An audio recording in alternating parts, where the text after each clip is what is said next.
Coming up on this edition of Second Alarm, we have the highlights from the latest recruit class graduation.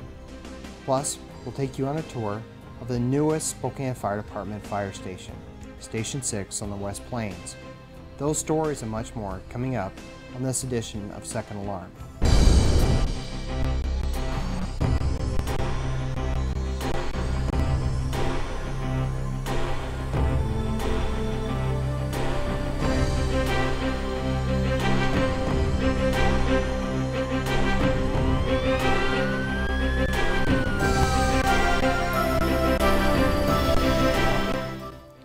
On December 1st, the Spokane Fire Department welcomed the 12 new members of recruit class 2011-1 into the department.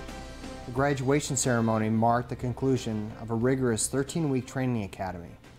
Here are some highlights from the ceremony. Ladies and gentlemen, this is the recruit class of 2011-1.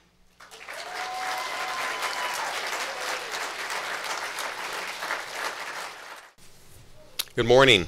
It's great to have you here with us today and to celebrate this special day. It really is a real treat for us to be able to graduate these new recruits. So thank you for being here.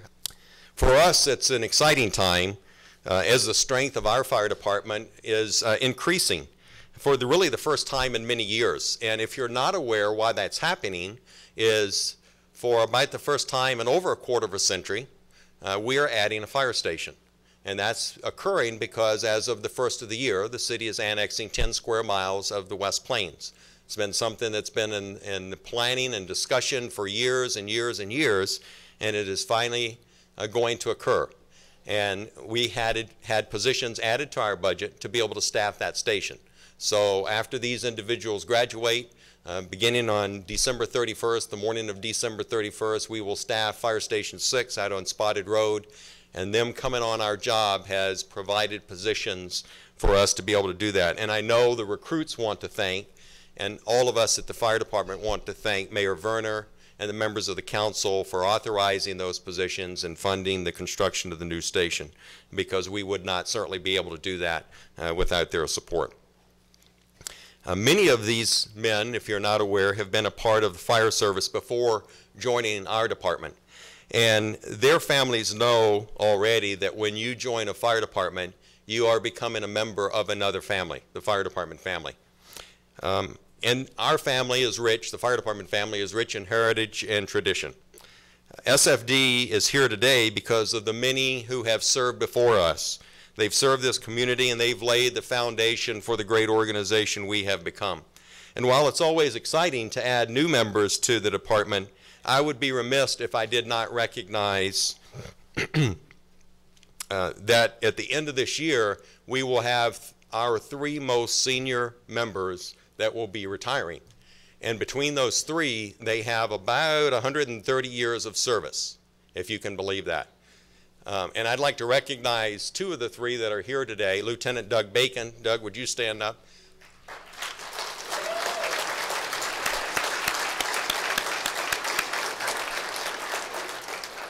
Doug is the uncle of one of our recruits, and I'm sure he will be up here later on when he gets his badge pinned on. Doug came on the job in November of 1971, so he just had his 40th anniversary with our department. Additionally, Chief Dan Brown. Dan, would you stand up? Dan.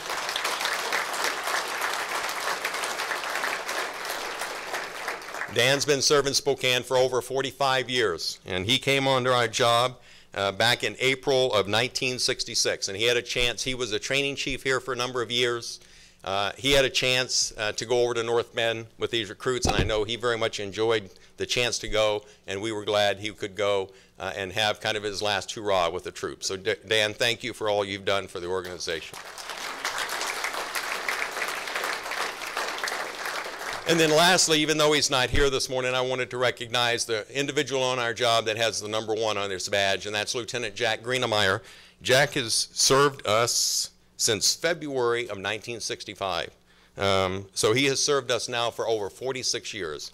And he continues to work on Engine 3, one of our busiest companies in the city, and he will be leaving us at the end of this year. So thanks to all 3 of them. They have been tremendous for this organization.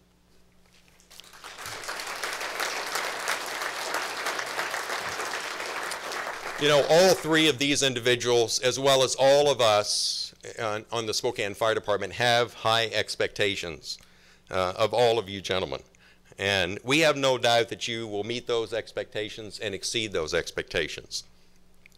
You have done an outstanding job over the 13 weeks. I know that Lieutenant Frazier, and I just want to take a minute to thank Lieutenant Darcy Frazier, has been the head of this academy. She's done a tremendous job. And Tim has also, firefighter Tim has also done a wonderful job. His mom is with us today, and we are very appreciative of her being here as well. They've done a great job with the academy, as well as all of the staff of the fire department that has supported this effort. Just think about logistically what they've gone through over the last 13 weeks. There's a lot of things to put together, and they've done a tremendous job, so thank both of you.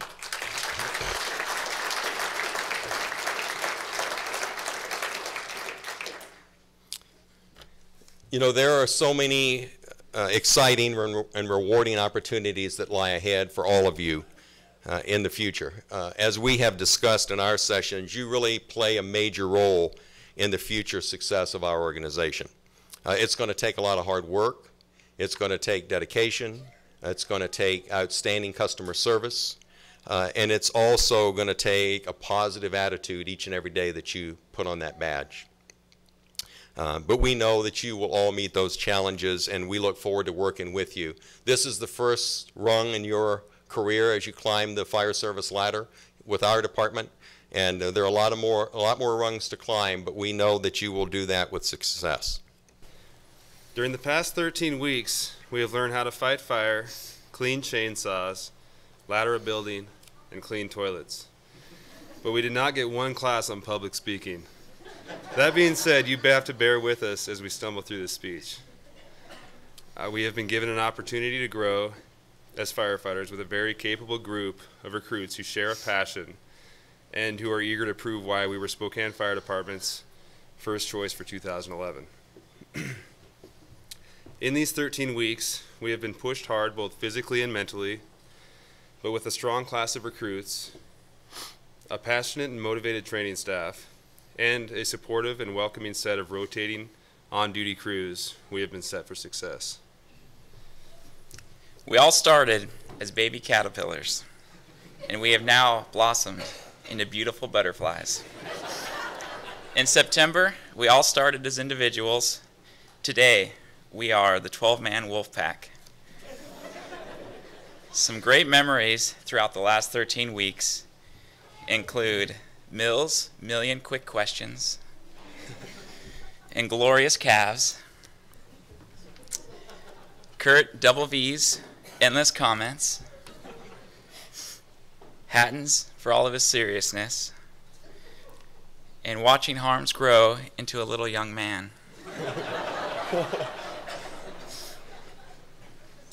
Newman for his can of tuna at lunch. Heaton, you're such a nice guy. Miller for his 87 push-ups. Matt Thompson, a.k.a.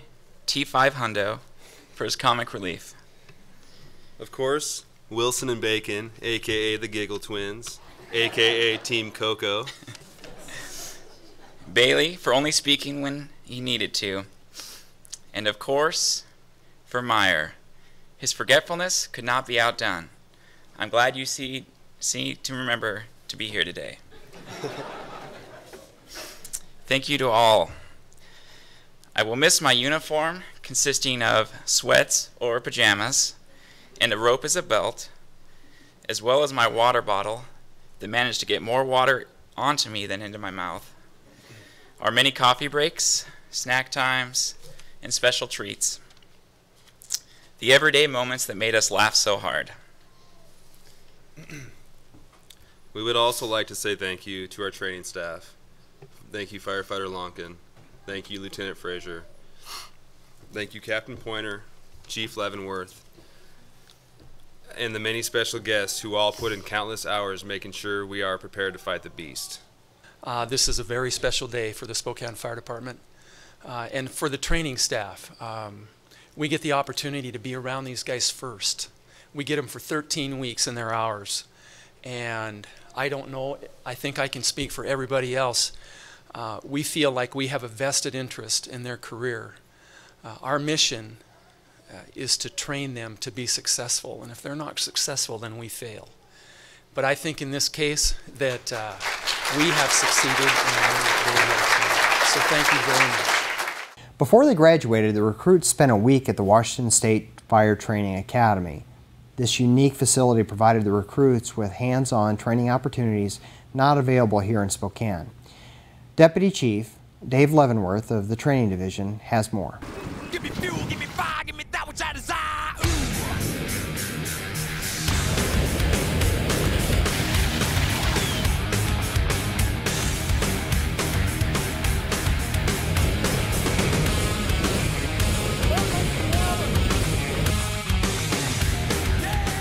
Well, here we are at the Fire Training Academy in North Bend, Washington. This is really a great opportunity for our recruits. Some of the buildings and the props that are located at this site give them experiences that we can't duplicate in Spokane at our training center. There are lots of learning opportunities that come here. The opportunity to have flammable liquid training for the recruits and get familiar with how to use a nozzle, how to use hose. The team building that goes on here is just incredible. So it's an opportunity that when it presents itself, we try to take advantage of it every chance we have. All right, let's go. Well, Cars on the Curb simulates a flowing liquid fire. A vehicle is crashed, you've got a gas tank that's opened, and you have a flowing liquid that is on fire at the same time with victims trapped in a vehicle. What are you going to do? How are you going to get them out? How are you going to keep that fire, which is constantly spreading, away from your crew members and from the passenger compartment of the vehicle to protect those citizens that are trapped? We have two nozzle teams that work simultaneously, one on each side of the vehicles. And it gives them the chance to see how to move a fire that is actually on top of a liquid that is moving, and do that in a coordinated fashion so that no one gets burned on either side of the vehicles.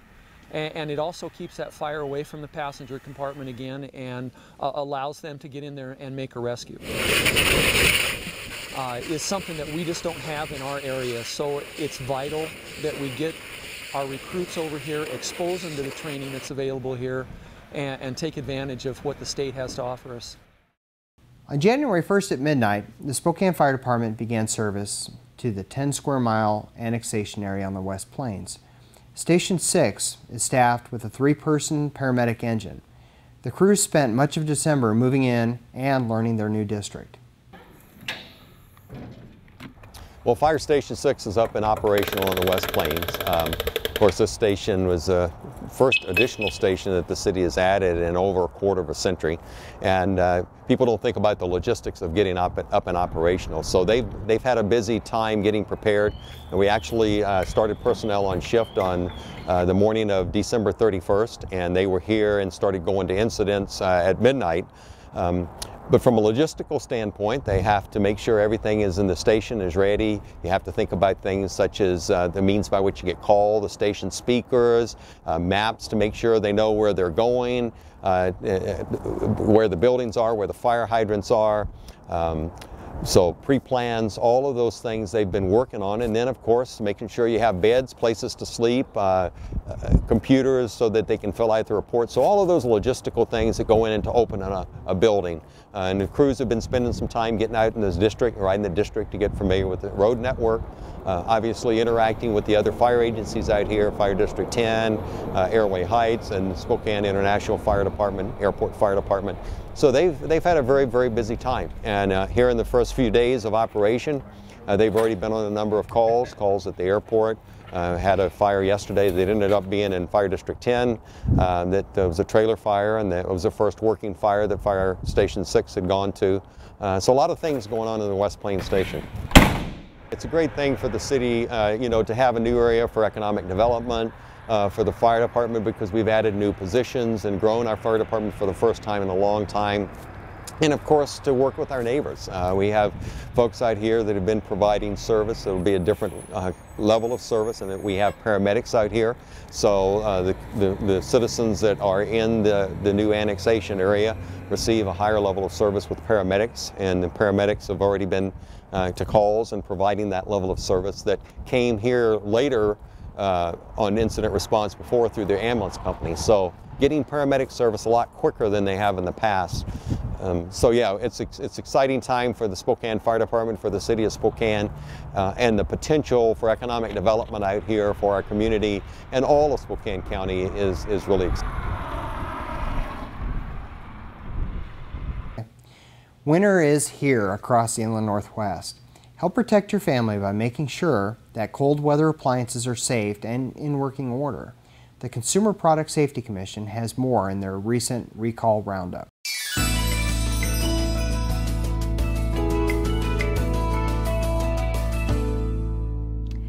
Winter weather is here across much of the United States. Check to see if you have any of these cold weather related recalled products in your home. They were all recalled in 2011.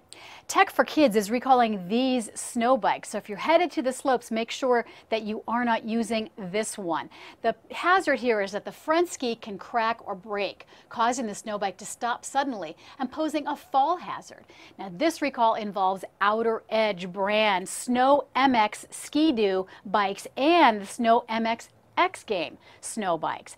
You want to stop using these, return them to the store where you purchased them for a full refund. Another item you might bring with you to the slopes, a ski helmet. Well, these UVEX Fun Ride ski helmets have been recalled by Swicksport USA. The hazard here is that they don't provide sufficient shock absorption.